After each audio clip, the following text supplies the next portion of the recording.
بسم اللہ الرحمن الرحیم۔ السلام علیکم ورحمۃ اللہ وبرکاتہ۔ دوستو، رمضان المبارک کا برکت والا مہینہ چل رہا ہے۔ اس مہینے کے اندر ہم اور آپ ایک نماز پڑھتے ہیں جسے تراویح کہا جاتا ہے۔ تراویح کے بارے میں بہت سے لوگوں کو، خاص طور سے عورتوں کی تراویح کے بارے میں لوگوں کے اکثر سوالات آتے رہتے ہیں کہ عورتیں تراویح کس طریقے سے پڑھیں گی۔ تو آج کی اس ویڈیو کے اندر میں اس کی مکمل خلاصہ کرنے کے لیے جا رہا ہوں کہ عورتیں تراویح کس طریقے سے پڑھیں گی، عورتوں کی جماعت ہوگی یا نہیں ہوگی، تمام تفصیلات آپ کے سامنے پیش کرنے کی کوشش کروں گا۔ تو سب سے پہلے آپ اس چیز کو سمجھیں کہ جس طریقے سے مردوں کے اوپر 20 رکعت نماز تراویح پڑھنا سنت ہے، اسی طریقے سے عورتوں کے اوپر بھی ہے۔ فرق صرف یہ ہے کہ مرد جو ہے وہ مسجد کے اندر جا کر کے جماعت کے ساتھ نماز ادا کریں گے، تراویح کی نماز، لیکن عورتیں اپنے گھروں کے اندر نماز ادا کریں گی۔ کس طریقے سے پڑھنا ہے تو اس کو آپ سمجھیں۔ 20 رکعت نماز تراویح ہے، آپ دو رکعت کر کے آپ 20 رکعت نماز پڑھیں گے، اور اس کے بعد ہر 4 رکعت کے بعد بیٹھ کر کے جس طریقے سے تھوڑی دیر آرام کرنا ہے، ریسٹ کرنا ہے، جسے ترویحہ کہا جاتا ہے، اور اس درمیان میں جو تراویح کی دعا ہے وہ دعا پڑھ سکتے ہیں۔ اگر وہ دعا آپ کو یاد نہ ہو تو جو بھی دعائیں آپ کو یاد ہو وہ دعا بھی آپ پڑھ سکتے ہیں۔ تراویح کی دعا جو ہے وہ دعا آپ حضرت کو یاد ہوں گی، یا آپ ہمارے چینل پہ جا کر کے دوسری ویڈیوز دیکھ سکتے ہیں۔ ابھی 1-2 دن پہلے ہی ویڈیو ڈالی گئی ہے، اس کے اندر تراویح کی مکمل دعا اور اس کا ترجمہ بیان کیا گیا ہے۔ اس کے بعد آتا ہے کہ تراویح کی نماز کی نیت کس طریقے سے کریں گے۔ تو نیت مرد کی بھی اور عورت کی دونوں کی برابر ہے۔ جس طریقے سے مرد کے ساتھ ہے کہ آپ 2 رکعت کی بھی نیت باندھ سکتے ہیں، اور اکٹھی آپ 20 رکعت نماز تراویح کی بھی نیت کر سکتے ہیں، تو عورتوں کے لیے بھی یہی ہے کہ عورتیں بھی اگر چاہیں تو 2 رکعت کر کے نیت باندھ کر کے نماز پڑھ سکتی ہیں، اور اگر ایک ساتھ وہ 20 رکعت نماز تراویح کی نیت کرنا چاہیں تو نیت کر سکتے ہیں، لیکن ہر 2 رکعت کے بعد سلام بھی پھیرنا ہے۔ سلام ہر 2 رکعت کے بعد پھیرنا ہے، لیکن آپ پہلی بار ہی یعنی شروع میں ہی 20 رکعت نماز تراویح کی نیت کر سکتے ہیں۔ اب بات آتی ہے کہ تراویح کی نماز کے اندر وہ کون سی صورتیں پڑھیں۔ تو مرد تو امام کے پیچھے نماز پڑھتے ہیں تو ان کو تو صورتیں پڑھنے کی ضرورت نہیں ہے، لیکن عورتوں کے لیے یہ ہے کہ عورتیں جو ہیں وہ کم سے کم کوشش یہ کریں کہ 10 صورتیں یاد کر لیں۔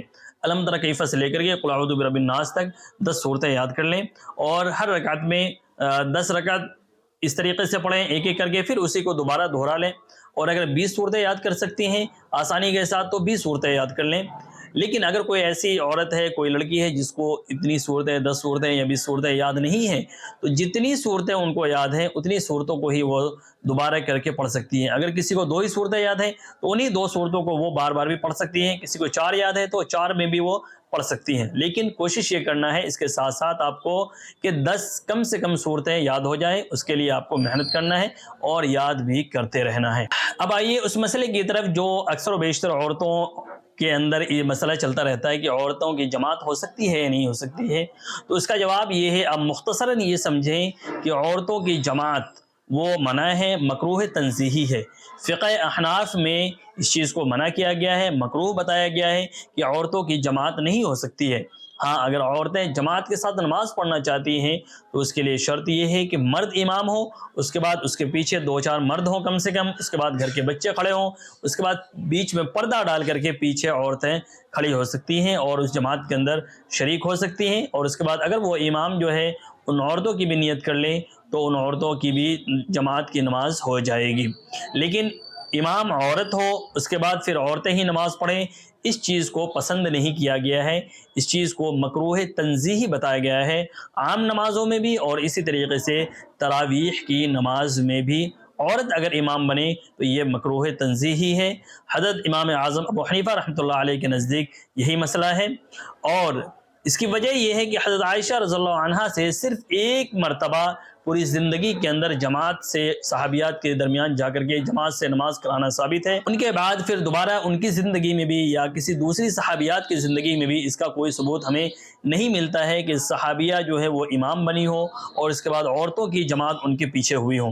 ہاں، حضرت عائشہ رضی اللہ عنہا سے ایک مرتبہ ایسا بھی ثابت ہے حدیث کے اندر کہ انہوں نے اپنے غلام کو امام بنا کر کے اس کے پیچھے نماز ادا کی ہے، جبکہ حضرت عائشہ رضی اللہ عنہا کا مقام بہت ہی بلند ہے، بہت ہی عالی مقام ہے، اس کے باوجود وہ چونکہ مرد ہے غلام، تو اس غلام کو امام بنا کر کے اس کے پیچھے نماز ادا کی ہے۔ یہ بھی ثابت ہے حضرت عائشہ رضی اللہ عنہا سے۔ اس لیے عورتوں کی جو ہے وہ امامت اسلام کے اندر پسندیدہ نہیں ہے۔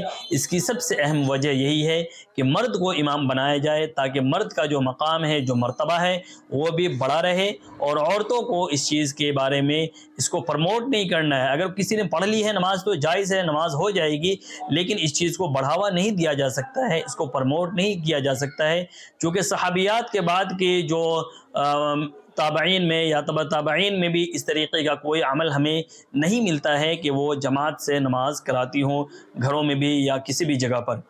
تو خلاصہ یہ ہے کہ عورتوں کی جو تراویح کی نماز ہے وہ مرد اگر امام ہے تو اس کے پیچھے جماعت کے ساتھ وہ پڑھ سکتی ہیں، لیکن عورت امام ہو اور پھر عورت ہی مقتدی ہو، یہ چیز پسندیدہ نہیں ہے، اس چیز کو پروموٹ نہیں کرنا چاہیے، ایسا مستقل طور پر نہیں کرنا چاہیے۔ اگر کبھی کبھی کسی نے پڑھ لی ہے تو اس چیز کی اجازت ہے، لیکن مستقل طور سے اس کو نہیں کرنا چاہیے۔ امید ہے کہ آپ کو سمجھ میں آ گیا ہوگا، اور آپ سبھی حضرات کو عورتوں کی تراویح سے متعلق جو باتیں آپ کو آج بتائی گئی ہیں یہ تمام چیزیں سمجھ میں آ گئی ہوں گی۔ اب بھی اگر آپ کا کوئی سوال ہے، کوئی کنفیوژن آپ کے ذہن میں ہے تو آپ کمنٹ باکس کے اندر سوال کر کے آپ پوچھ سکتے ہیں۔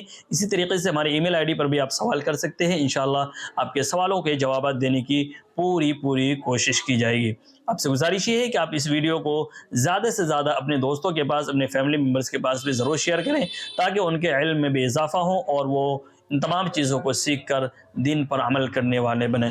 اللہ تعالی ہم سب کو رمضان کی زیادہ سے زیادہ برکتیں حاصل کرنے کی توفیق عطا فرمائے، آمین ثم آمین۔ السلام علیکم ورحمۃ اللہ وبرکاتہ۔